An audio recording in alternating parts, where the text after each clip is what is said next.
December 24th, 1997, 10:58 p.m. Mr. Finch reports. It's a Vendetta, leader. Chapter 11, The Vortex.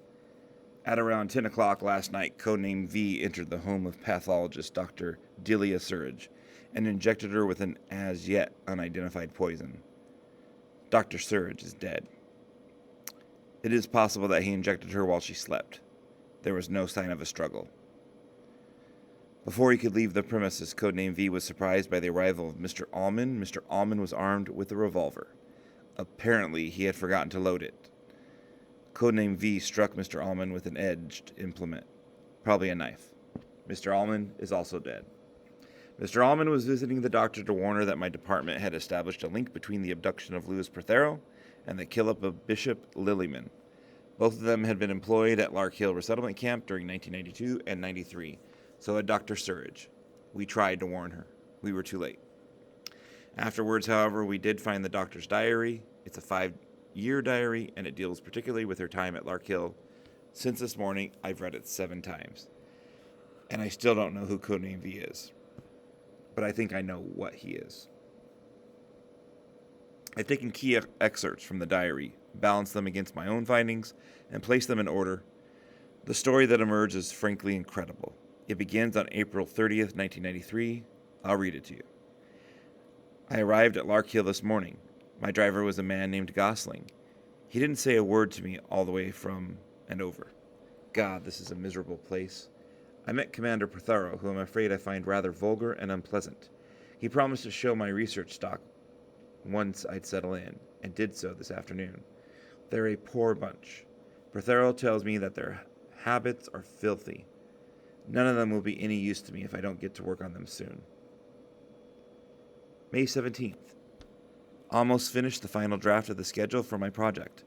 Very excited about it so far. Hormone research is almost useless when rats or rabbits are used, and this is a heaven-sent opportunity to learn something positive.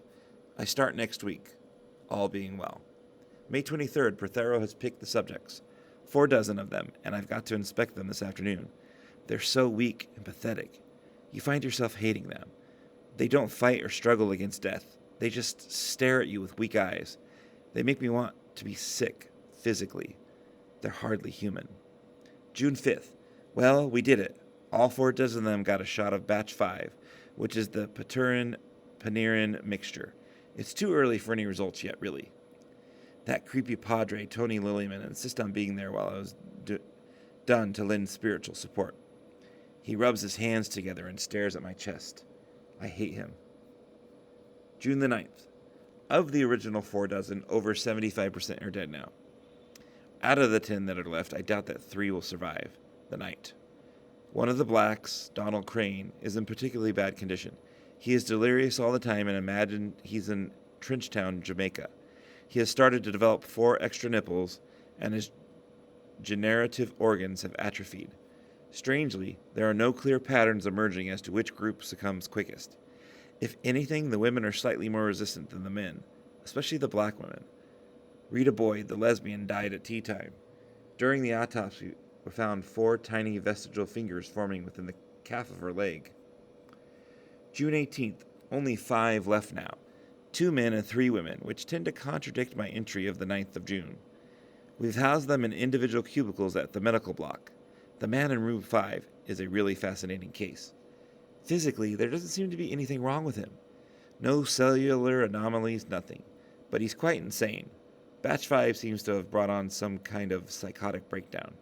Strangely, he's developed one of those curious side effects which seems to affect certain categories of schizophrenic. His personality has become totally magnetic. He says very little, but there's something about the way he looks at you. He looked at me today as if I were some sort of insect. He looked at me as if he felt sorry for me. His face is very ugly. I've been thinking about it all evening. I think his behavior patterns are what interest me. They're utterly irrational, but they seem to have a certain deranged logic underscoring them. I'm worried that someone in the party might try a closure order on the project before I have a chance to see how it develops. Prothero said as much this morning. We'll see. July 12th. Patel, the Asian in Cubicle 3, died today. His liver had ceased functioning. Haven't had a chance to open him up and find out why. I've been spending a lot of time studying room 5 again. I'm afraid. I'm glad we let him have a go at the gardening project. Prothero was reluctant at first.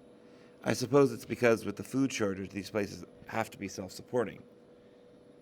He's delighted now, the fat toad. Room 5's turned out to be a genius at gardening. He sorted out the whitefly, and it looks like being a good yield. August 7th. The crop production has almost doubled. Prothero's letting Room 5 order some garden supplies, and he's even given him a patch to grow flowers on. He grows roses, beautiful roses. The woman in Room 1 died this morning. The skin on her face and neck was like polythene. September 18th. Garden doesn't require much work this time of year. Room 5 wants to help with the decorating in the staff quarters. Prothero will take some persuading. He's still a little disturbed by what 5 did with the ammonia-based fertilizer that he ordered. It's arranged in piles around his cell. It makes a kind of geometric shape. He sits motionless for hours in the center of it. The ammonia stitch is terrible. September 29th. Prothero's on my back about 5's grease solvent. He orders 14 gallons of it and then swipes half to decorate his cell. Prothero picks his nose. The pattern of solvent and fertilizers on the floor of 5's cubicles are becoming so intricate, I've got to follow this obsession to the end. It might be a new syndrome. November 5th. His cubicle is covered with so much junk. The ammonia smells terrible, and there's sort of a swimming pool smell, too. Lord knows where that comes from. I'm sure that, in his mind, all this makes perfect sense. I'm sure of it. The next entry I want to read was made on December 24th, 1993, and it refers to the events of the previous day. It starts with the words, "he looked at," which are crossed out. Then it says, "no, can't write about it yet, can't hold," and then another gap. When it resumes, it's in a different colored ink. I was in the mess. It was about 10:30 when we heard the first explosion. We ran to the door to see, luckily, I was right at the back. The ones at the front ran straight into the gas. It was horrible. A few of us went out through the rear door to avoid the gas. You could hear people screaming everywhere. Men screaming. I hate that. I hate the sound of men screaming. In the center of the camp, everything was on fire. While we were trying to work out what was going on, the ovens exploded.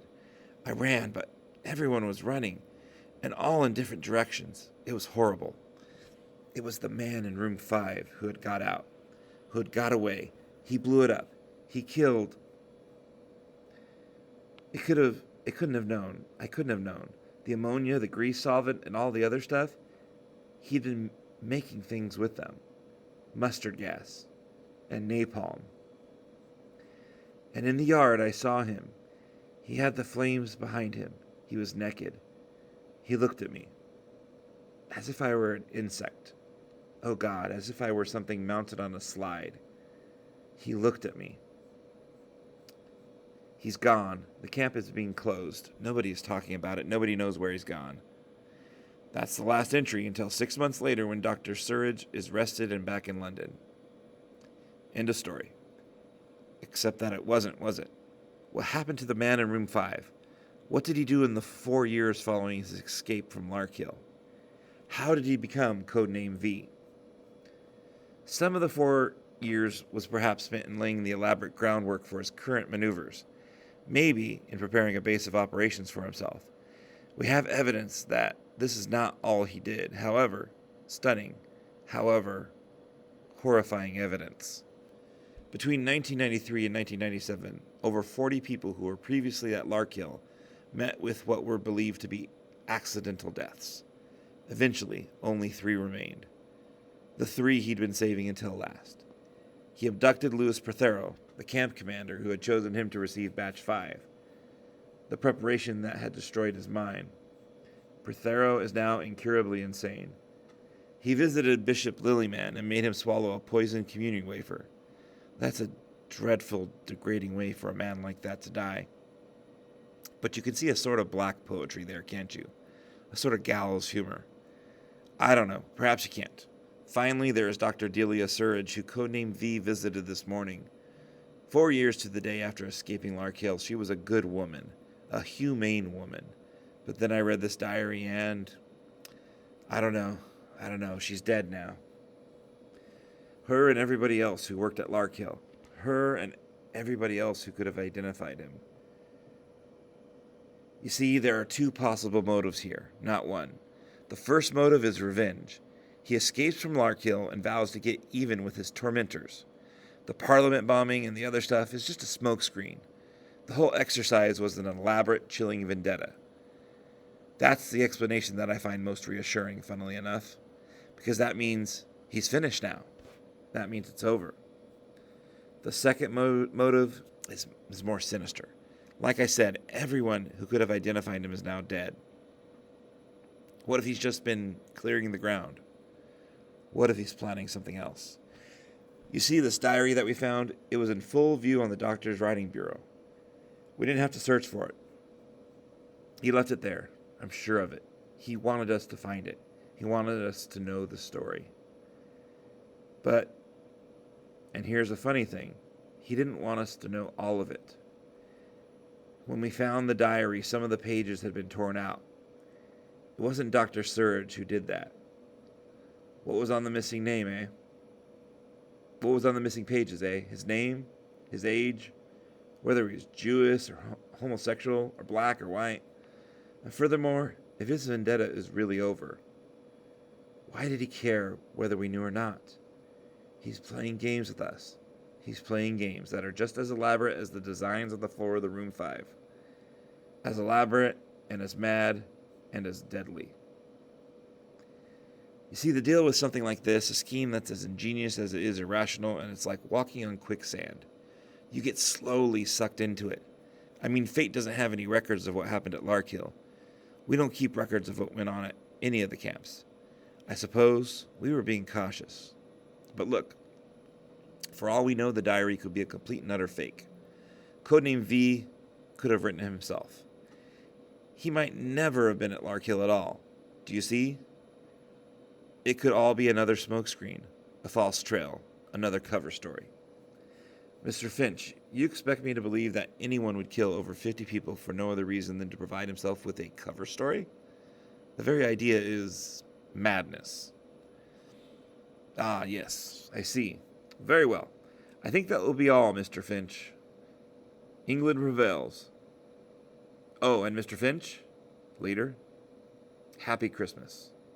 End of Volume 1.